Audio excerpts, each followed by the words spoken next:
મિત્રો જ્ઞાનજ્યોત ગ્રુપ ટ્યુશનનું ધોરણ 10 ના વિદ્યાર્થીઓનું હું ખૂબ ખૂબ સ્વાગત કરું છું અને જ્ઞાનજ્યોત સાથે જોડાવા બદલ તમારો ખૂબ ખૂબ આભાર મિત્રો. આજે આપણે વાત કરવી છે પ્રમાણે 6.6. અગાઉ વાત કરી હતી આપણે સમરૂપતાનું પ્રમાણ, થેલ્સનું પ્રમાણ, મોસ્ટ આઈએમપી પ્રમાણ છે. આ પણ પ્રમાણ આપણા માટે આઈએમપી છે. બે સમરૂપ ત્રિકોણના એટલે મતલબ બે ત્રિકોણ સમરૂપ આપેલા છે. સમરૂપ ત્રિકોણના ક્ષેત્રફળનો ગુણોત્તર. ક્ષેત્રફળ આવીને તરત મગજમાં ખબર પડી ત્રિકોણનું ક્ષેત્રફળ બરાબર 1/2 પાયો ગુણ્યા વેધ.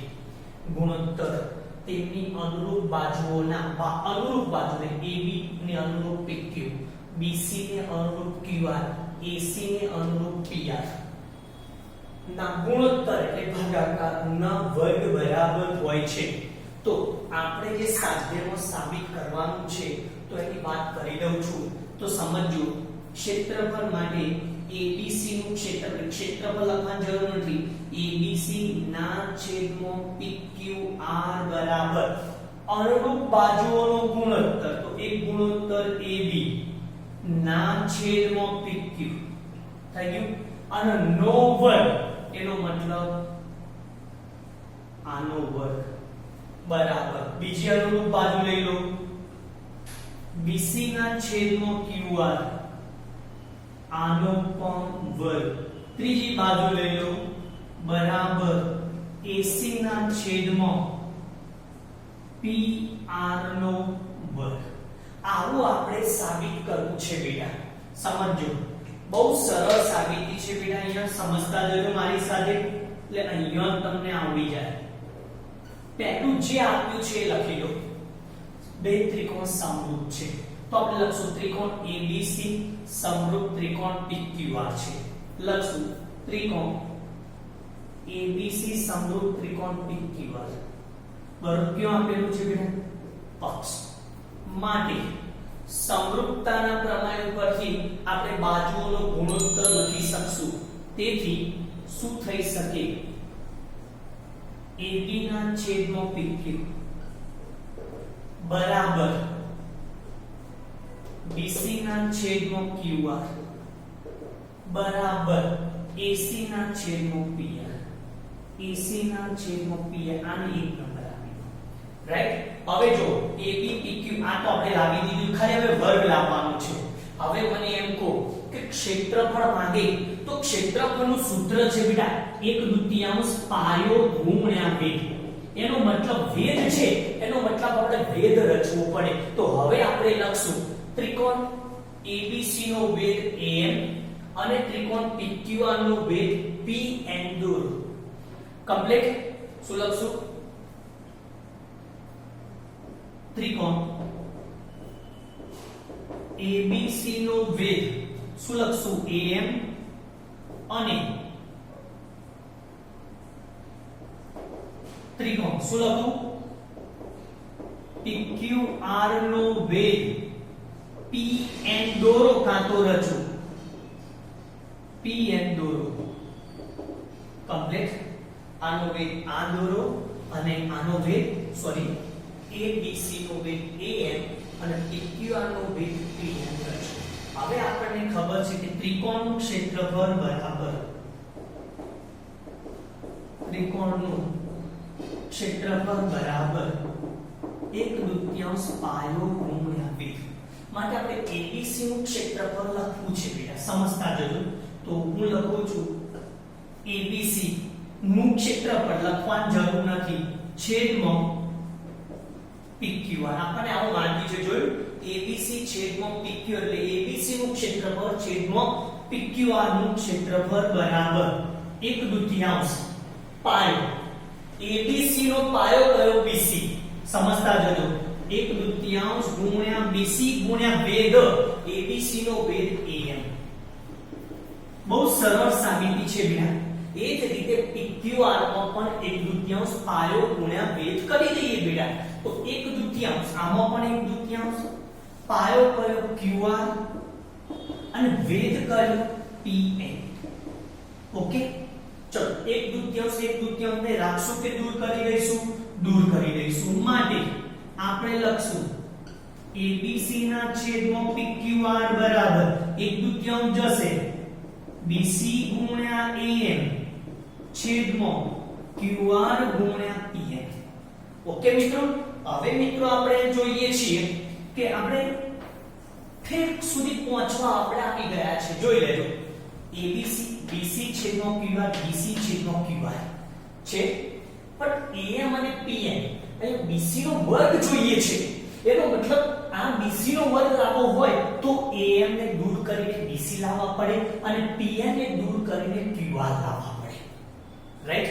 તો આ બંનેને દૂર કરવા છે તો એક આવતા હોય તેવા બે ત્રિકોણ જોઈ લઈએ. અહીં આવી જાવ બેટા,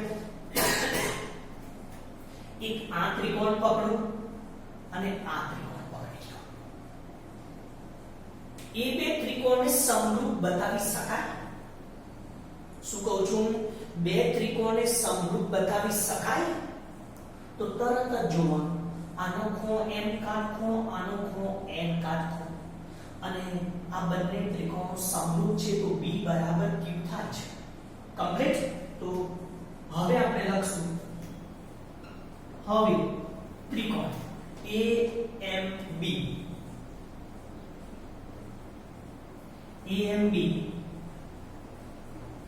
અને ત્રિકોણ PNQ માં પહેલા સમરૂપ બતાવી દઈએ. શું થશે?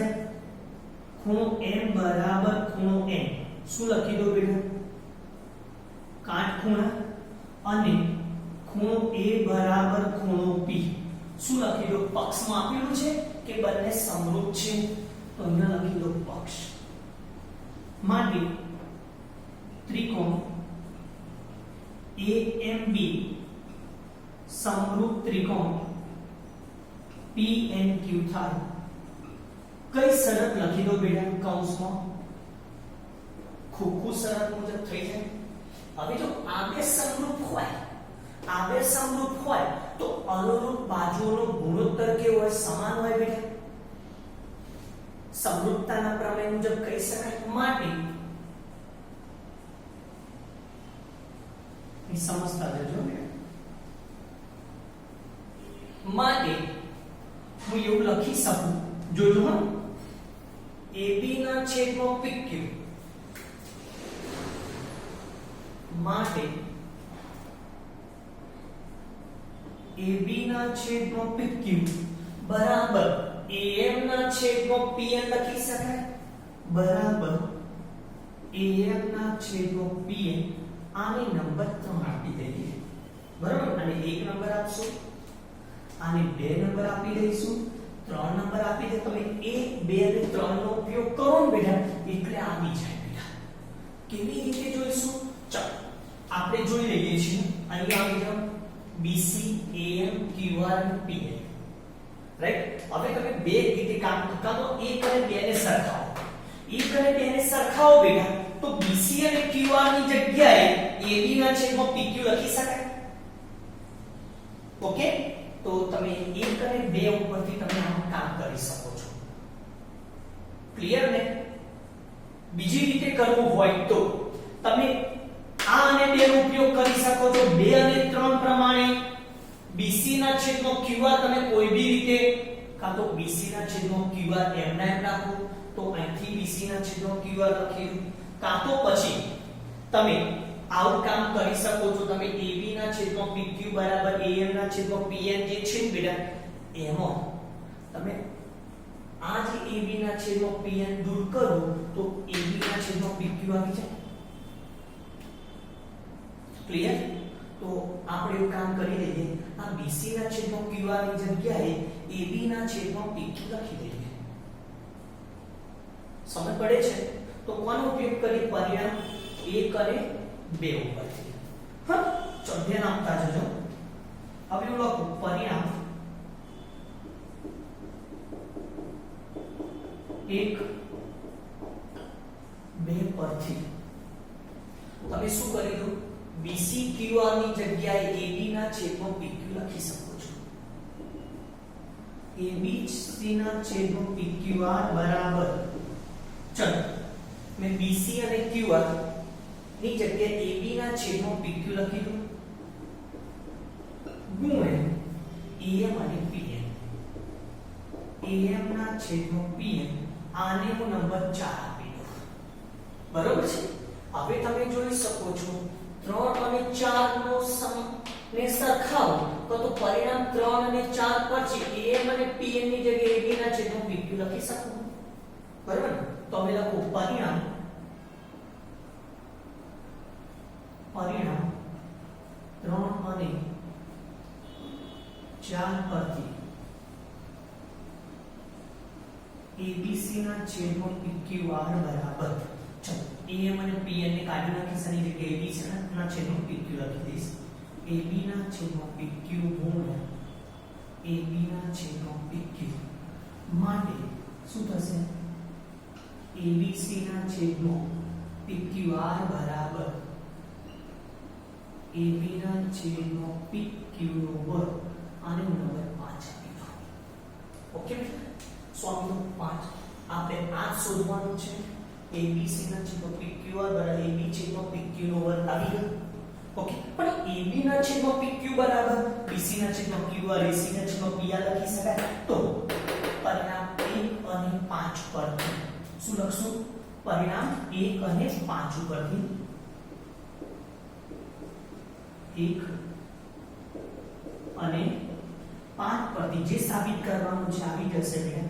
ABC ના છેદમાં PQR બરાબર AB ના છેદમાં PQ નો વર્ગ બરાબર BC ના છેદમાં QR નો વર્ગ BC ના છેદમાં QR નો વર્ગ બરાબર શું લખું? AC ના છેદમાં PR નો વર્ગ AC ના છેદમાં PR નો વર્ગ સાબિત થાય. અપડેટ ના આવડે બહુ સરળ અને સિમ્પલ સાબિતી છે. અથવા તો સમરૂપતાના પ્રમેય પરથી એવું પણ તમે કૌંસમાં લખી શકો. શું લખી શકીએ? સમરૂપતાના પ્રમેય પરથી. કારણ આ બી સમરૂપતાના પ્રમેયથી લખ્યું છે. કારણ કે સમરૂપ બતાવ્યું છે. ફરી એક વખત સાબિતી આપવાના મુદ્દા સમજાવી દઉં. પહેલું એને શું કીધું છે? સમરૂપ ત્રિકોણ. સમરૂપ ત્રિકોણ છે કે ત્રિકોણ સમરૂપ બતાવી અને પરિણામ એક નક્કી કરી દો. કમ્પ્લીટ સમરૂપ ત્રિકોણ. હવે ત્યાંથી ક્ષેત્રફળ તરત મગજને ખબર પડી જોઈએ. ત્રિકોણનું ક્ષેત્રફળ બરાબર 1/2 પાયો ગુણ્યા વેધ. એનો મતલબ એ થયો કે મારે વેધ રચવું પડે. તો શું કરવાનું? ABC નો વેધ AM અને PQR નો વેધ PN રચો. વેધ રચે ત્યારે તરત શું લખવાનું? સૂત્ર ત્રિકોણનું ક્ષેત્રફળ બરાબર 1/2 પાયો ગુણ્યા વેધ. રાઈટ? હવે વિચારો આગળ વધીએ. ક્ષેત્રફળનો ગુણોત્તર લાવવાનો છે તો ABC ના છેદમાં PQR બતાવી દેવાનું અને 1/2 પાયો ગુણ્યા વેધ અહીંથી જોડી કામ કરી દેવાનું. એ પ્રમાણે આની અંદર પણ 1/2 પાયો ગુણ્યા વેધ કરો તો ABC ના છેદમાં PQR બરાબર BC ના છેદમાં QR અને બે વેધનો ગુણોત્તર આવી ગયો. એનો હવે મિત્રો આપણે લાવવાનો છે BC નો વર્ગ છેદમાં QR નો વર્ગ કાં તો પછી AB નો વર્ગ છેદમાં PR નો વર્ગ. બરોબર ને? તો એનો મતલબ આપણે AM અને PN ને દૂર કરવાના છે. AM અને PN ને જો દૂર કરવા હોય તો આપણે આ બે ત્રિકોણ પકડવાના. કયા ત્રિકોણ? AMB PNQ પકડવાના. રાઈટ? હવે મિત્રો શું બતાવવાનું કે આ બે ત્રિકોણ સમરૂપ છે. ખોખો પ્રમેય મુજબ સમરૂપ. કારણ m કાટખૂણો અને n કાટખૂણો ખૂણો B બરાબર ખૂણો Q પક્ષમાં આપેલું છે કારણ કે સમરૂપ છે બેટા. હવે એનો મતલબ એ થયો કે આ ખોખો પ્રમેય પ્રમાણે સમરૂપ થાય છે તો એનો મતલબ એ થયો કે અનુરૂપ બાજુનો ગુણોત્તર સમાન હોય. રાઈટ? માટે મતલબ કે AB ના છેદમાં PQ બરાબર AM ના છેદમાં PN. રાઈટ? હવે એનો મતલબ AM PN કાઢ્યું તો BC ના છેદમાં QR બરાબર AB ના છેદમાં PQ લખી શકાય. તમે આ 2 અને 3 નો ઉપયોગ કરશો તો બી ચાલશે.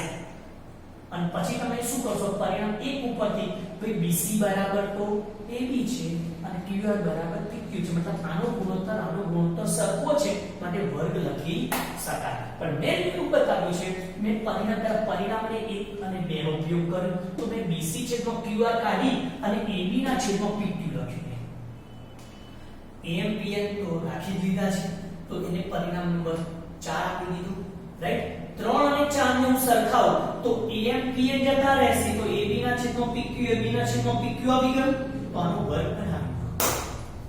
જરૂર નથી કે AB ના છેદમાં PQ જ રાખવું, તમે BC ના છેદમાં QR પણ કરી શકો છો। સમજાય છે? તો BC ના છેદમાં QR કરવો તો તમારે એમ કામ કરી દો કે પરિણામ 1 અને 2 ને સરખાવો। તો પરિણામ 1 અને 2 ને સરખાવવા જશો, બરોબર છે? સોરી, પરિણામ 2 અને 3 ને સરખાવી દો બેટા તમે। પરિણામ 2 અને 3 ને જ્યારે સરખાવશો ત્યારે BC ના છેદમાં QR ગુણ્યા AB ના છેદમાં PQ આવી જશે અને પછી આ અને એને સરખાવી દો તો વર્ગ આવી જશે। બહુ સરળ પ્રમેય છે બેટા, બહુ સરળ પ્રમેય છે। ફરી એક વખત હું આટલો ભાગ સાફ કરી દઉં છું અને એ લખવાના મુદ્દા લખી દઉં છું, કઈ રીતે યાદ રાખવું, ટેકનિક કઈ યાદ રાખવાની છે તો એ ટેકનિકની આપણે વાત કરી લઈએ બેટા। તો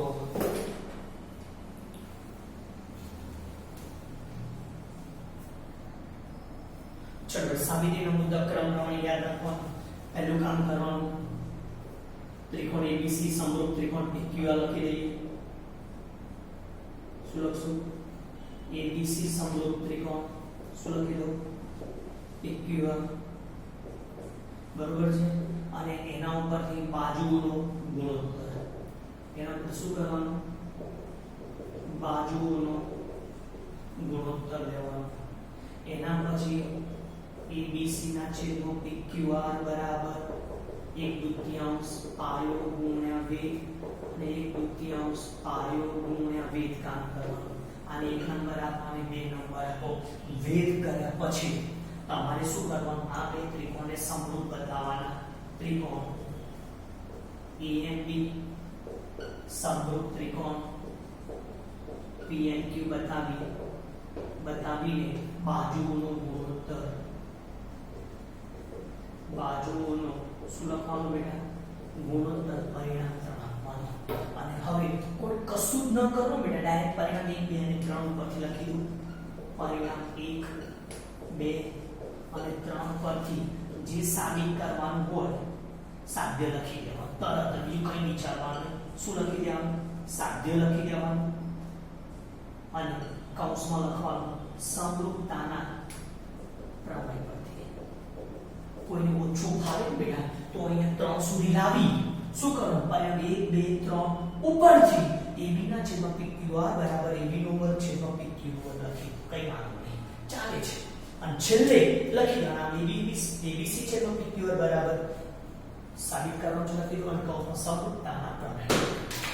ઓકે, 3 મુદ્દાને હું સમજું આવી જશે। તો મિત્રો અહીં સુધી રાખીએ છીએ આપણે મોસ્ટ આઈએમપી પ્રમેય આપણા માટે છે। ઓકે મિત્રો, અહીં સુધી